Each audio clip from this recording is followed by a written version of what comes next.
दिल में अपार श्रद्धा पैदा करना।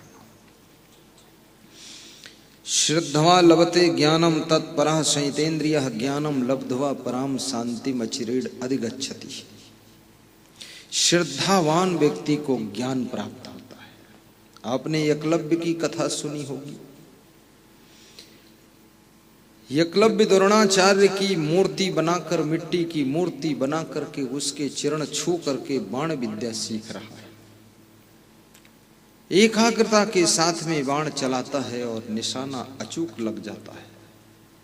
एक कुत्ता भौंक रहा था, पास में डिस्टर्ब कर रहा था, तो एकलव्य ने ऐसे बाण चलाए कि कुत्ते के मुंह में बाण भर गए, लेकिन कुत्ते के मुंह में घाव नहीं हुआ। और बाण भरे भरे वो कुत्ता मुंह लेकर के द्रोणाचार्य जहां पांडवों को धनुष विद्या सिखा रहे थे वहां पहुंचा। तो द्रोणाचार्य को ऐसा लगा ये इतना कौन बड़ा धनुष विद्या जानता है, ऐसा तो मैं भी कर पाऊं तो भी कठिन है कि कुत्ते के मुंह में बाण भर दिया है।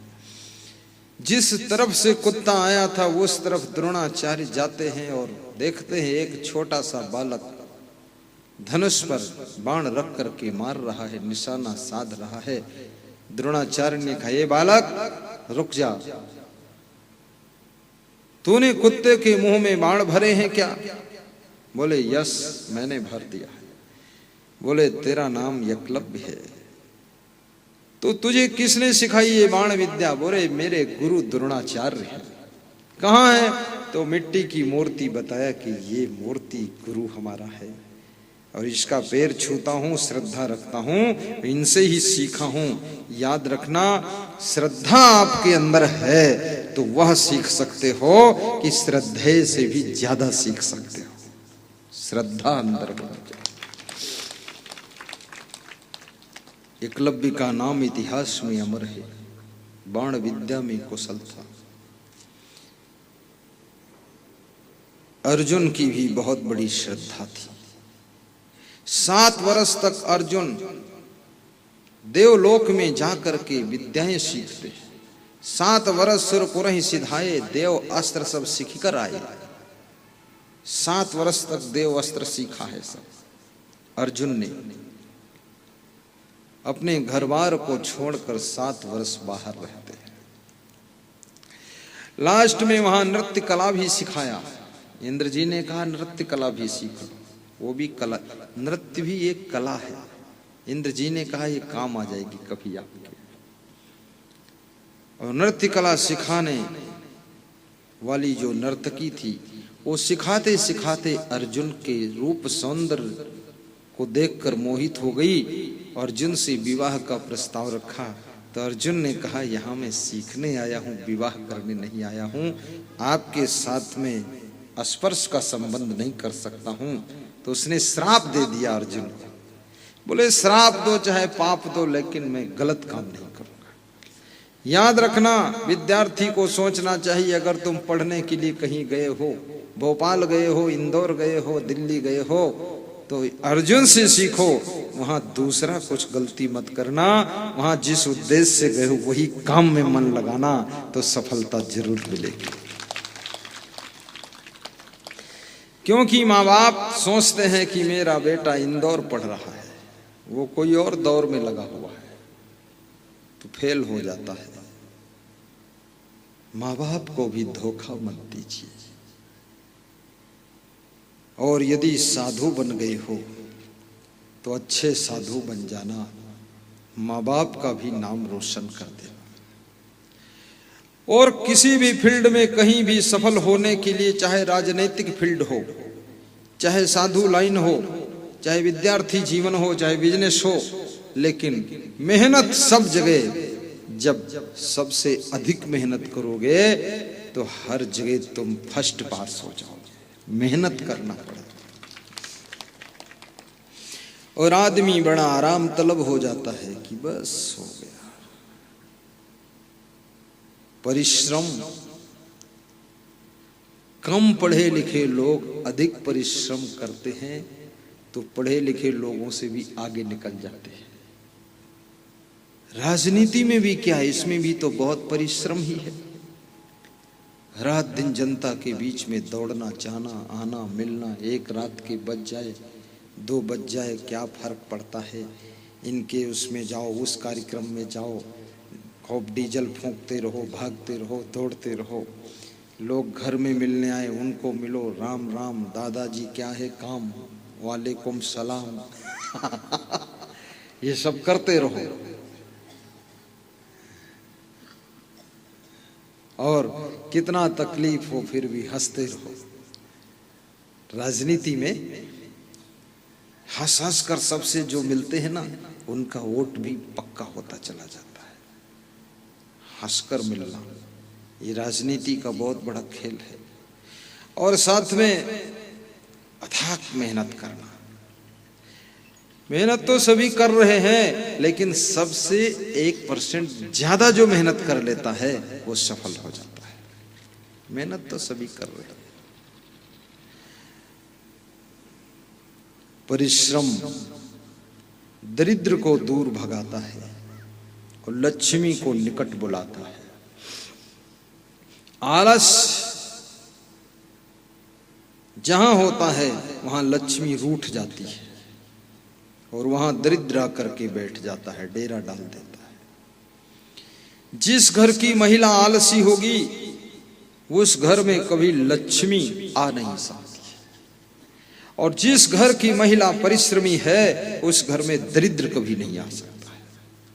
और जिस घर की महिलाएं सामान को सेटिंग से रखती हैं, संभाल कर रखती हैं, साफ सुथरा रखती है, उस घर की उन्नति दिन दूनी रात चौगुनी होती रहती है।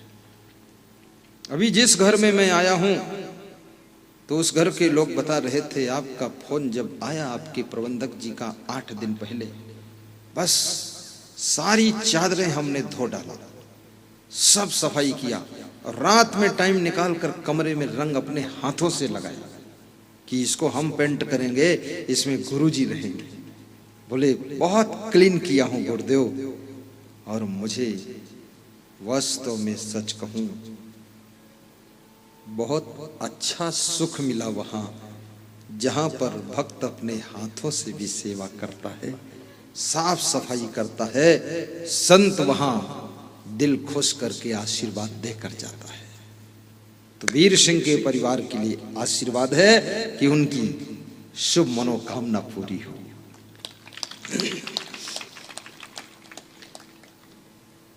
और जिस घर में सवेरे सवेरे भजन गाए जाते हैं, भजन की cassette, memory card, pen drive बजती है,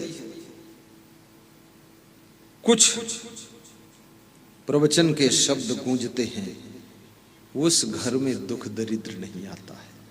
और जिस घर में सवेरे सवेरे गाली गलौज शुरू होता है, शोरगुल शुरू होता है, लड़ाई झगड़ा शुरू होता है, जिस घर में सवेरे भी कोई नहीं जागता है, मक्कार लोग पड़े सो रहे, धिक्कार है इनको, मक्कार है ये, उठते ही नहीं हैं।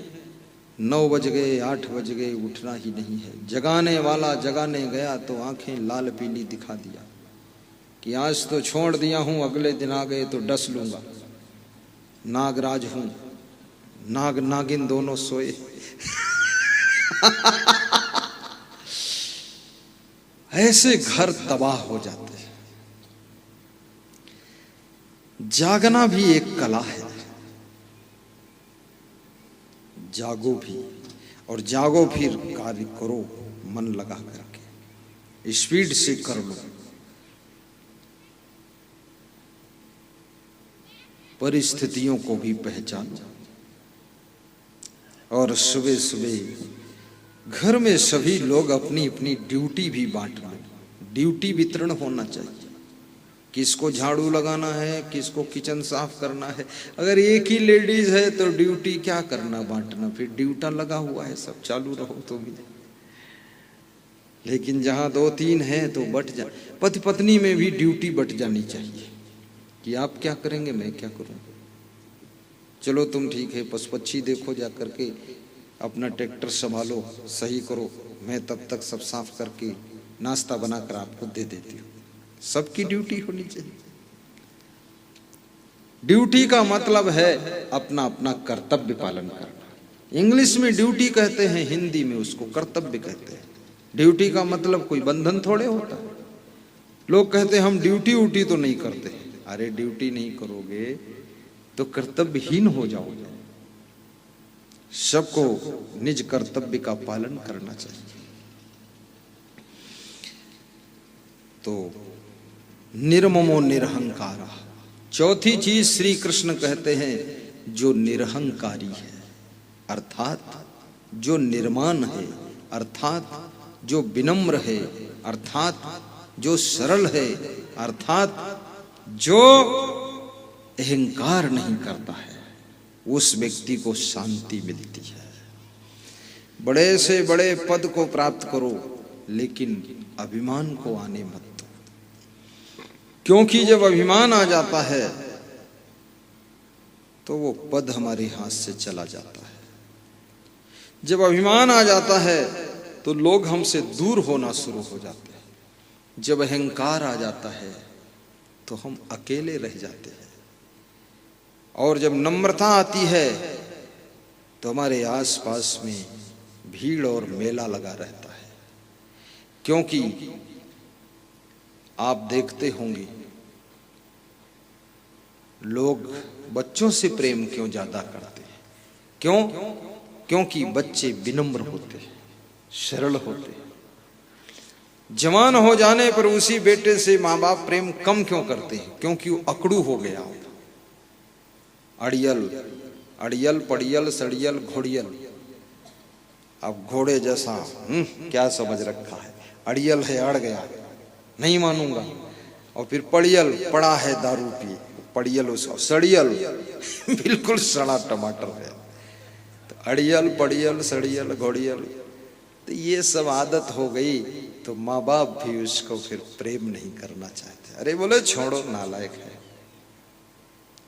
जिस माँ ने 9 महीने अपने पेट में रखा, 9 महीने गोद में भी रखा, अपने आंचल का दूध पिलाया, अड़ियल होने के बाद वो माँ भी उसको पसंद नहीं करती है। राजस्थान में कोटा जिले में एक गांव है, वहां में गया तो भक्त जी ने बताया कि मेरा लड़का बहुत अड़ियल है, अकड़ू, अकड़वाज।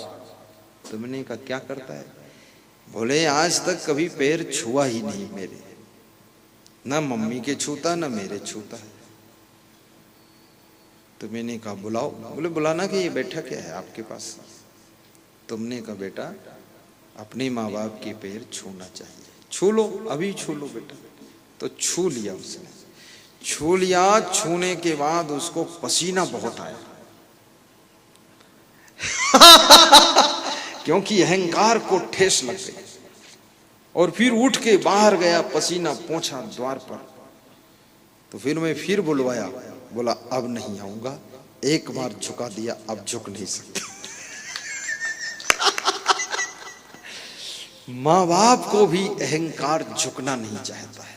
बड़ा विचित्र घमंड है।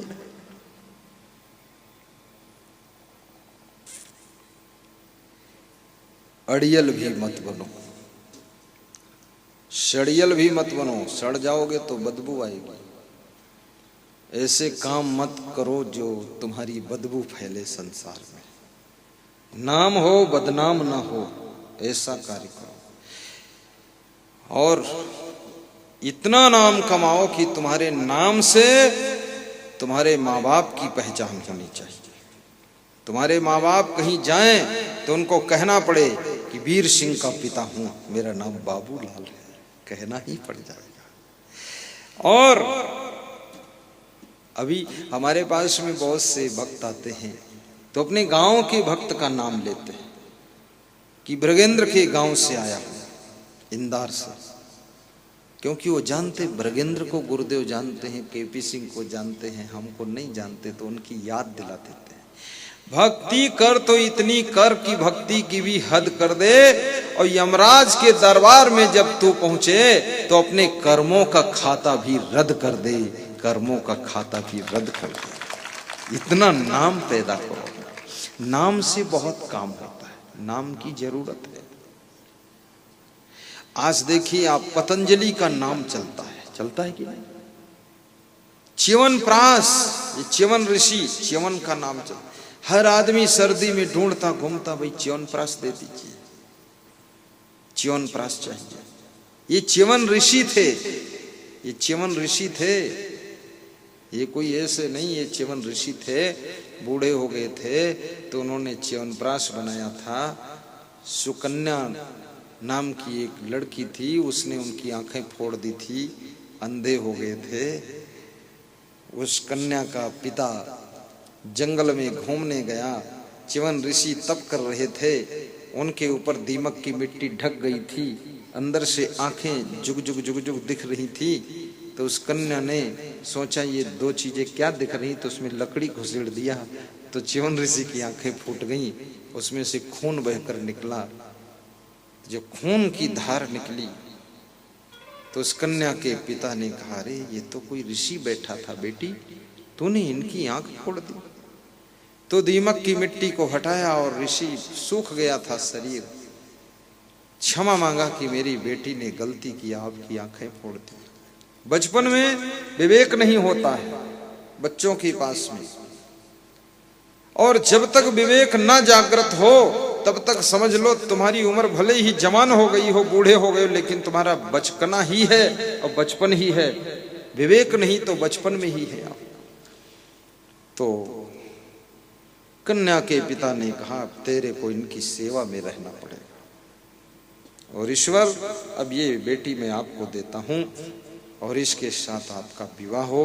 अब वो बूढ़े थे, अब वो बेटी जवान थी। तो च्यवन ऋषि ने कहा कि जोड़ा नहीं बैठ रहा है, आप अपनी कन्या ले जाओ, मुझे नहीं चाहिए। अरे बोले अंधे हो गए जंगल में, तुम मर जाओगे, अब क्या होगा, ये आंखें फोड़ दी इसने, तो इसको यही सजा है, तुम्हारी सेवा में रहे। तो च्यवन ऋषि ने फिर चिंतन किया और जंगल की जड़ी बूटी इकट्ठा करके और फिर उससे च्यवनप्राश बनाया, और च्यवनप्राश बना करके खाया, तो फिर से उनका शरीर हष्ट पुष्ट तंदुरुस्त और जवान हुआ। तब जाग, लेकिन आंखें तो वही थी, फूट गई तो फूट गई। ये च्यवनप्राश का नाम च्यवन ऋषि का चलता है, और च्यवन ऋषि के नाम, च्यवन की आयुर्वेद की दवाएं, श्री च्यवन आयुर्वेद कंपनी है, इसकी दवाएं हैं बड़ी शुद्ध पवित्र दवाएं, वो भी बनती है। हल्दीराम की नमकीन का नाम चलता है, हल्दीराम चलता है कि नहीं, ये महिलाएं क्या जाने, तुम लोग जानते, हल्दीराम, हल्दीराम उसका भी नाम चलता है। तुलसीदास का नाम देखो कितना बड़ा नाम है, रामायण लिखा। कबीर का नाम बहुत बड़ा नाम है। एक कथाकार से पूछा पत्रकार ने कि ये बताओ, अगर तुम कुछ एक दोहा कुछ सुनाओ, चौपाई सुनाओ ऐसी जो समाज में समता हो जाए। तो उसने सुनाया, कबीरा खड़ा बाजार में सबकी मांगे खैर, ना काहो से दोस्ती ना काहो से बैर। तो मैं सोचा ये कबीर भी बहुत वजन संत है, उसी का दोहा वहां काम आया। और लोग कहते कबीर पढ़े लिखे नहीं थे, लेकिन पढ़े लिखों को भी ज्ञान दे दिया, उसका नाम कबीर है। पढ़े लिखे भी कबीर का ज्ञान प्राप्त करते हैं। कबीर की बात में बहुत वजन है। तो जब अच्छे कार्य करोगे तभी तुम्हारा नाम होगा। ये गलत काम करने से नाम थोड़े होता है, आलसी बनकर बैठे रहने से नाम थोड़े होगा। बहुत मेहनत करना पड़ेगा इसके लिए, और अच्छे कार्य करना पड़ेगा, अच्छा चरित्र बनाना पड़ेगा, अच्छा स्वभाव रखना पड़ेगा, तभी नाम होता है।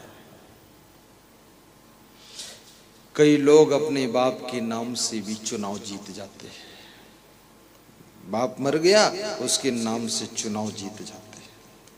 बाप के नाम से नौकरी मिल जाती बहुत लोगों को, नाम इतना तगड़ा चलता है।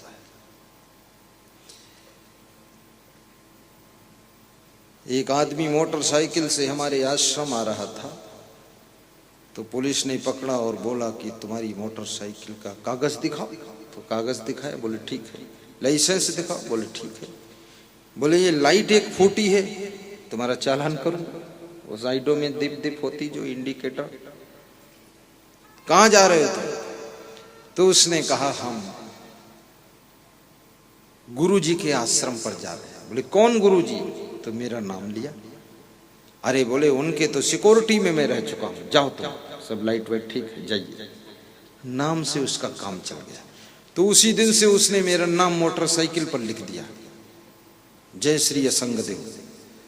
तो हमने पूछा, एक दिन देखा क्यों लिखा? बोले इससे फायदा बहुत हो चुका है।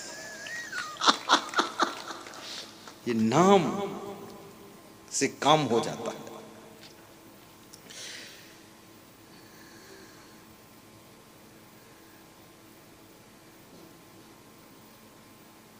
प्रभाव इतना बनाइए आप, और धनवान बनो, गुणवान बनो, बुद्धिमान बनो, विचारवान बनो, महान बनो और विवेकवान बनो, तब नाम होगा। चरित्रवान बनो। नाम ऐसे थोड़े फोकट में हो जाता है। गुणवान भी बनना पड़ेगा, चरित्रवान बनना पड़ेगा, धनवान, महान। कुछ लोग कहते हैं अरे इनका नाम बहुत है। अरे नाम फालतू थोड़े है, तुमको कौन मना किए है? फील्ड खाली पड़ी, उससे ज्यादा नाम कर लो अपना, क्यों नहीं करते हो?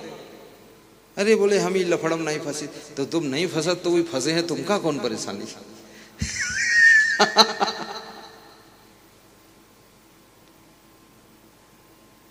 किसी का बढ़ता हुआ नाम देख करके भी सहन नहीं होता है। लोग बाधा डाल देंगे। ये भी याद रखना, तुम अगर धनवान बन रहे हो तो भी जलन करने वाले तुम्हारे बाधक बन सकते हैं। ज्यादा गुणवान हो, ज्यादा महान हो तो भी बाधा पहुंच सकती है। वो बाधक तत्वों से भी सावधान रहिए। और उनसे सावधान कैसे रहोगे? एक ही अस्त्र है और कोई अस्त्र नहीं उनसे बचने का। उनसे हाथ जोड़कर नम्रता से प्रणाम कीजिए और उनकी कुछ सेवा भी कीजिए, तब वह देवी देवता मानेंगे, अन्यथा तुमको निपटा देंगे। बहुत बड़ा देवता है। अभी एक लखनऊ का बहुत बड़ा बिजनेसमैन कह रहा था कि मैं राजनीति मुझे पसंद नहीं। तो हमने कहा फिर भी तुम करते हो राजनीति? बोले जरूरी है इसलिए करता हूं। मैंने कहा क्या हो? तो बोला युवा मोर्चा का कोषाध्यक्ष हूं। तो हमने कहा बहुत बड़े पद पर हो, पूरे प्रदेश के? बोले हाँ पूरे प्रदेश का। तो हमने कहा कि तुमको पसंद भी नहीं हो, इतना बड़ा पद लिए हो। बोले गुरुदेव लेना ही पड़ेगा, अगर नहीं लूंगा और नहीं करूंगा तो गुंडों को उतना पैसा देना पड़ेगा, गुंडों में टाइम बर्बाद होगा। तो हम स्वयं अब पावर में आ गए तो गुंडे दूर रहते, अब इसी में लगा देता हूं थोड़ा पैसा, इसी में खर्च कर देता हूं। काम नहीं करने देंगे लोग। और ये भी याद रखना कि दुनिया में नाम उन्हीं का होता है जिनके भीतर त्याग होता है। भगवान राम का नाम क्यों हुआ? रावण ने लंका वासियों से कहा कि अगर राम की जीत हो गई तो लंका की एक एक सोने की ईंट अयोध्या उठा ले जाएंगे। तो सब लंका वासी क्रोधित हो गए, बोले राम को हम भिड़ेंगे सब लोग। इसीलिए उसने ऐसी बात कही थी, भड़का दिया सबको। विभीषण ने कहा ऐसा कुछ नहीं है, फालतू मत बात करो। कोई सुनता कहाँ है? फालतू बातें करके लोग भड़का देते। तो राम भगवान जब युद्ध हुआ और राम की जीत हुई और राम भगवान से विभीषण ने कहा कृपा करके लंका पधारिए, चरण रखिए, पावन कीजिए। तो राम ने कहा कि लंका के अंदर मैं नहीं जाऊंगा। लक्ष्मण तुम जाओ, विभीषण को राज सिंहासन पर आरूढ़ कर दो, कोई समस्या हो सॉल्व कर देना, और मैं यहीं समुद्र के तट का रेत लेकर के तिलक लगा देता हूं कि लंका पति आज से विभीषण होगा। राम ने वहां का 1 ग्राम सोना नहीं लिया, उसका नाम राम है जो कहीं लोभ नहीं करता है। ऐसे थोड़े भगवान बन गए फालतू में। ये चुट्टा लोग कहीं भगवान बनते? जो किसी महिला की चैन चुरा ले भगवान बनेगा कि देवी बनेगी? वो तो सुपर्णखा है, चैन निकाल लिया। अरे एक ट्राली सोना पड़ा हो फिर भी उसमें लालच ना आए, क्या करोगे सोना? और भाग्य में नहीं होगा, एक ट्राली सोना तुम घर ले जाओगे तो उसी रात में तुम्हें सांप काट लेगा, तुम मर जाओगे और वो सोना ट्राली कोई और ले जाएगा। इसलिए फालतू नाटक में मत फंसो, चोरी चुट्टापना छोड़ दो और त्याग से रहो थोड़ा। और तुम्हारे किस्मत में है, कर्म में है तो मिट्टी छुओगे वो भी सोना बन जाएगी। इलाहाबाद के एक भक्त राजपूत श्री बीबी सिंह, घर में बंटवारा होने लगा, भाइयों में तकरार बढ़ने लगी, तो उन्होंने कहा हमको 50 रुपये दे दो, बाकी मेरी संपत्ति सब ले लो, आप झगड़ा मत करो आपस में। 50 रुपये लिया, ट्रेन में बैठे, कटनी होते हुए छत्तीसगढ़ गए, कटनी तक समोसा चटनी खा लिया, 50 रुपये खत्म हो गए, छत्तीसगढ़ खाली हाथ पहुंचे, वहां नौकरी किया 2-4 साल और उसके बाद आज वह 2 गिट्टी फैक्ट्री के मालिक हैं, 4200 एकड़ जमीन है और उनके पास में पेट्रोल पंप भी हैं, बहुत बड़ी प्रॉपर्टी है। कह रहे थे अब घर के लोग सब बुलाते हैं, आइए तुमको ही मालिक बना देते हैं, और सब भाई एक में रहते हैं साथ में। अरे बेईमानो अब सब एक में रहेंगे, क्या एक में रहोगे? तो बोले अब मेरी सलाह के बिना काम नहीं करते, जानते पैसा यही देगा। तो ये किस्मत और कर्म, इससे कभी भी आप याद रखना, भरोसा कीजिए अपने कर्म और किस्मत पर। कंस को मारने के बाद भगवान श्री कृष्ण ने उग्रसेन को राजपद दे दिया। उग्रसेन ने कहा कि ये बूढ़ी हड्डियां मथुरा का शासन नहीं चला सकती हैं, कृष्ण इस सिंहासन पर तुम बैठो। कृष्ण ने कहा नाना जी, मेरा कार्य पूर्ण हो चुका है, अब मुझे आगे जाकर कुछ और करना है, मुझे इस राज सिंहासन में नहीं भूलना है। ये भगवान बनने के फार्मूले हैं, त्याग हो तो निर्ममो निरहंकार सह शांतिम अधिगच्छति। श्री कृष्ण अर्जुन से कहते हैं कि अर्जुन, अहंकार से मुक्त हो जाओ, बड़े से बड़े कार्य करो लेकिन निर्माणता हो, सरलता,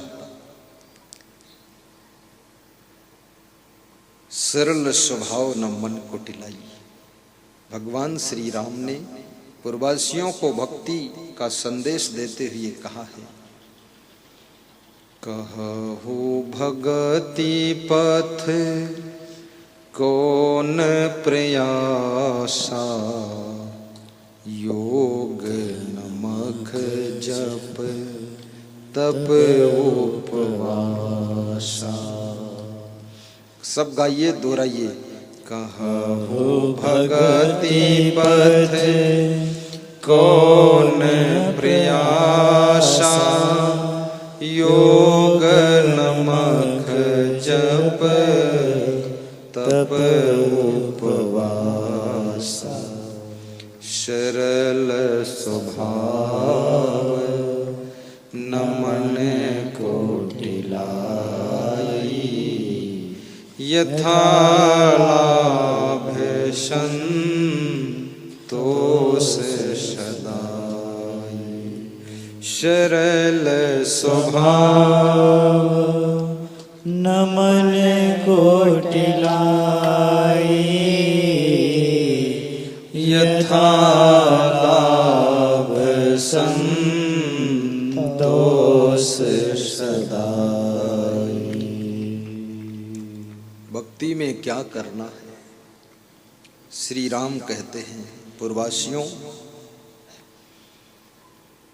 सरल स्वभाव बनाओ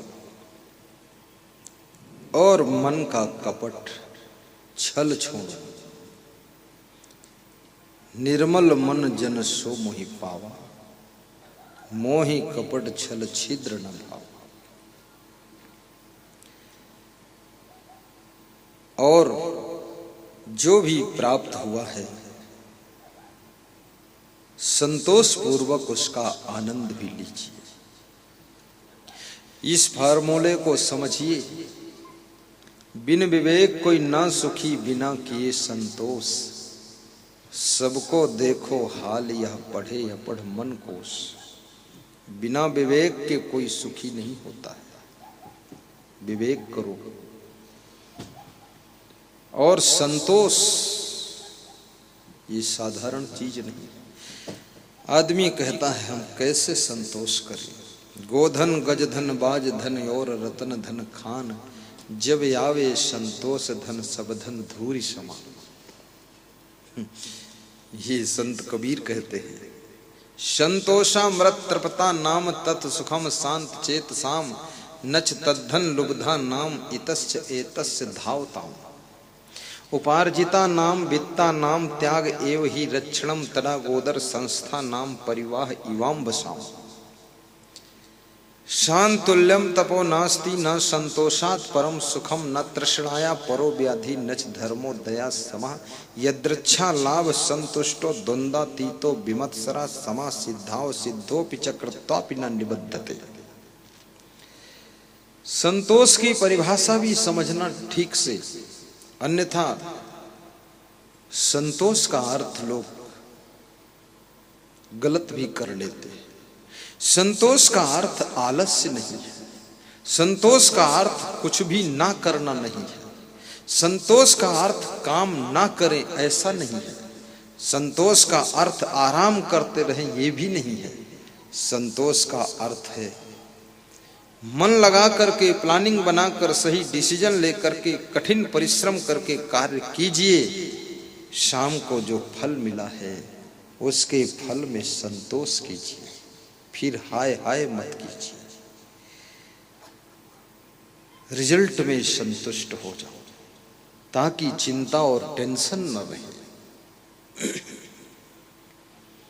और काम ना करना ये तो आलस्य, ये संतोष नहीं है। कर्म योगी बनो। और कर्म करने के पश्चात भी यदि आप जितना सोच रहे थे उतना फल नहीं मिला तो भी यदि संतोष करते हो तो मन को दुख नहीं हो।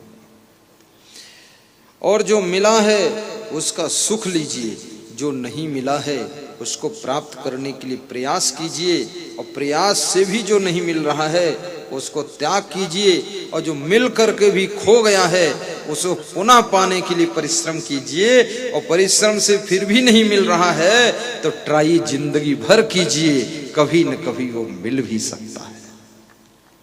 जैसे अब्राहम लिंकन ने 15 बार चुनाव लड़ा था और 16वीं बार वो राष्ट्रपति बना था। भारत देश में शायद ही ऐसा कोई राजनेता हो जो 15 बार हारे और फिर भी लड़े। 2-5 बार में ही लोग फील्ड छोड़ के निकल जाते हैं कि चलो बात खत्म हो गई। हाँ, एक विद्यार्थी मेरे साथ पढ़ता था, वो 10 बार फेल हुआ। प्राइवेट फार्म डाल दिया, बोला जब तक है जिंदगी पढ़ता ही रहूंगा, फेल होता रहूंगा। कोई बात नहीं, कम से कम स्कूल आना जाना रहेगा तो घर में काम भी कम करना पड़ेगा। ठीक है, चलो। काम चोर भी था, फेलियर था, पढ़ता रहा पढ़ता रहा पढ़ता रहा। अचानक मेरे से भेंट हुई, मैंने उसको थोड़ा समझाया भी। मैं बचपन से ही लोगों को सत्संग सुना देता था। मैंने कहा एक तो रेडियो मत सुनो, सिगरेट मत पियो, फैशनबाजी मत करो, फिर सफल हो जाओ। तो उसके समझ में आ गया। तो स्कूल के खेल कूद में शामिल हुआ। तो हर लंबी कूद में फर्स्ट, ऊंची कूद में फर्स्ट, कबड्डी में फर्स्ट। तो हमने कहा किसी में तो फर्स्ट आए आप, ठीक है, आपके पास में बहुत कुछ ज्ञान है, बुद्धि है, सब कर सकते आप। फिर वो 76% मार्क लेकर पास हुआ, 76%। और आज वो एनिमल हस्बेंड्री में डॉक्टर है। तो उसके क्षेत्र में मेरा प्रवचन था, तो उसको कुछ चोट लगी थी इसलिए नहीं आ पाया पैर में। तो अपनी वाइफ को भेजा कि वो जो महात्मा जी आ रहे फोटो पोस्टर लगे हैं उनके शब्दों से ही मैं डॉक्टर बना हूं, तुम जाओ उनकी शोभा यात्रा में शामिल हो जाना। उस दिन वो 2 किलोमीटर की शोभा यात्रा थी, उसकी पत्नी बहुत परेशान हो गई और शामिल होने के बाद बताया कि मैं उनकी पत्नी हूँ, उन्होंने भेजा है हमको और आपके शब्दों से वो सफल हुए थे। अब डॉक्टर हैं वे, थोड़ा चोट लगी थी इसलिए नहीं आ पाए। तो मैंने कहा बहुत अच्छा है, धन्यवाद। याद रखना, फेल होने का अर्थ ये नहीं है कि तुम हमेशा फेल होते रहोगे। फेल होने का अर्थ ये है कहीं थोड़ी सी कसर रह गई इसलिए फेल हुए हो। फेल होने का अर्थ ये है जो थोड़ी कमी रही उसको पूर्ण करने का मौका आगे मिल रहा है, उसको पूर्ण कीजिए तो आप जरूर सफल होंगे और आप फेल नहीं होंगे। फिर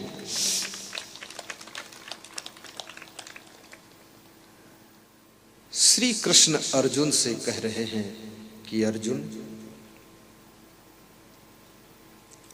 इस संसार में अवसर तो सबको मिलता है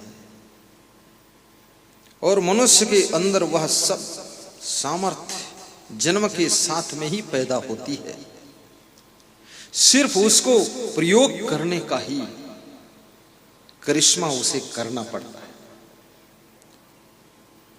और प्रकृति प्रदत्त बहुत सी चीजें प्राप्त होती हैं, उन चीजों का जो प्रयोग करता है वो स्पेशल प्रतिभावान व्यक्ति हो जाता है। बुद्धि आपको मिली है, इसके लिए कोई पैसे नहीं देने पड़े आपको। जवानी मिली, बोलने की कला मिली, सुनने की शक्ति मिली और पैरों से चलने की सामर्थ्य मिली, हाथों से कुछ करने की ताकत मिली और माइंड से बहुत को सोचकर डिसीजन लेने की सामर्थ्य मिली। लेकिन आप इसका प्रयोग कर रहे हो कि दुरुपयोग कर रहे हो, कि ये स्टोर में ही पड़ी है चीजें, इससे काम ले पा रहे हो कि नहीं ले पा रहे हो। जवानी मिली, देखने की शक्ति मिली, लेकिन देखते क्या हो। सुनने की शक्ति मिली और सुनते क्या हो। जो सुनना चाहिए वही सुनते हो कि जो नहीं सुनना चाहिए वो सुनते हो। आपको बोलने की शक्ति मिली तो जो बोलना चाहिए वो बोलते हो कि जो नहीं बोलना चाहिए वो बोलते हो। बोलती तो सारी दुनिया है, लेकिन 99% लोगों के बोलने से ही डिस्टर्ब होता चला जा रहा है। बोलना तो कहीं 1% लोगों को ही ठीक ठाक आता है।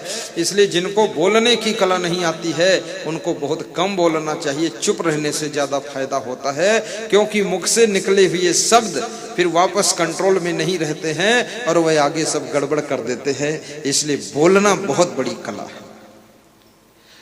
आपको जवानी की शक्ति मिली, इसका प्रयोग कहां हो रहा है?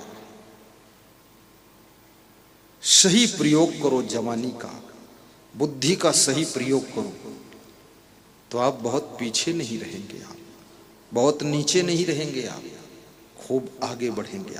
आप धनवान भी बनेंगे, महान बनेंगे, गुणवान बनेंगे, सुखी रहेंगे, शांत रहेंगे, प्रसन्न रहेंगे, मकान भी अच्छा आपका होगा, सब सिस्टम सही होगा। संसार में पीने के लिए बहुत सी चीजें हैं, लेकिन पीने में आपको चुनाव करना है कि क्या पीना चाहिए। सिगरेट पीना चाहिए कि बीड़ी पीना चाहिए कि दारू पीना चाहिए कि दूध पीना चाहिए, क्या पीना चाहिए, कि फलों का रस पीना चाहिए, ये आपको निर्णय लेना है। खाने की भी चीजें बहुत सी हैं, लेकिन आपको क्या खाना चाहिए।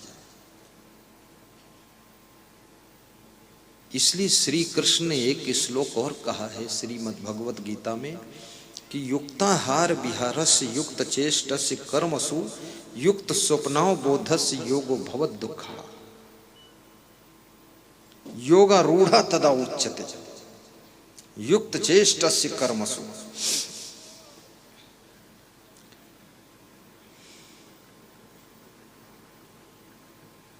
सर्व संकल्प सन्यासी योगारूढ़ा तदा उच्यते।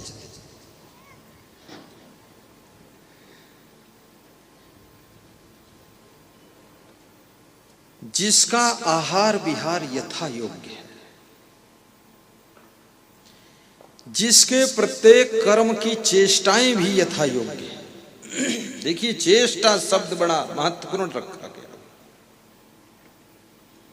कि आप बैठे हैं, आपके अंदर चेष्टा क्या उठ रही है? चेष्टा, ये शब्द बहुत अच्छा, आज इस पर मैंने ध्यान दिया। युक्त चेष्टस कर्मसु, क्या कर्म करने की चेष्टा आपके अंदर हो रही है? अंदर अंदर क्या सोच रहे हैं आप, ये विचार कीजिए। और मनुष्य जो अंदर सोचता है उसका प्रभाव उसके मन पर फिर पड़ता है और चेहरे पर वही झलकता है। इसलिए जो बुद्धिमान होते हैं, विवेकवान होते हैं, वे अपनी सोच को पहले ठीक करते हैं, और जिनकी सोच अच्छी है उनको ही प्रसन्नता प्राप्त होती है, आनंद की प्राप्ति होती है। आपका चिंतन सही हो, आपके विचार अच्छे हों, ऐसी मैं शुभकामना करता हूँ और आप सभी को धन्यवाद देता हूँ। और श्री कृष्ण कहते हैं, शयन और जागरण भी विवेक पूर्वक कीजिए, प्रत्येक कर्म की चेष्टाएं विवेक पूर्वक यथा योग्य कीजिए, और अपने घर में जितने सदस्य रहते हैं सबका ख्याल कीजिए, खुद को अनुशासन में रखिए और दूसरों को भी अनुशासन में रखने की शिक्षा दीजिए कि वे भी अनुशासन में रहें। नियम बना लीजिए अपने घर के अंदर, उन नियमों का पालन कीजिए, क्योंकि नियम विहीन इंसान पशु पक्षियों से भी ज्यादा नीचे गिर जाता है। और जिसके घर में नियम है, अनुशासन है, उस घर में शांति रहती है। आपका घर शांति और मंगलमय हो, ऐसी शुभकामना करता हूँ। और साथ साथ में आप स्वस्थ भी रहें, निश्चिंत भी रहें, ऐसा आपको ज्ञान प्राप्त हो।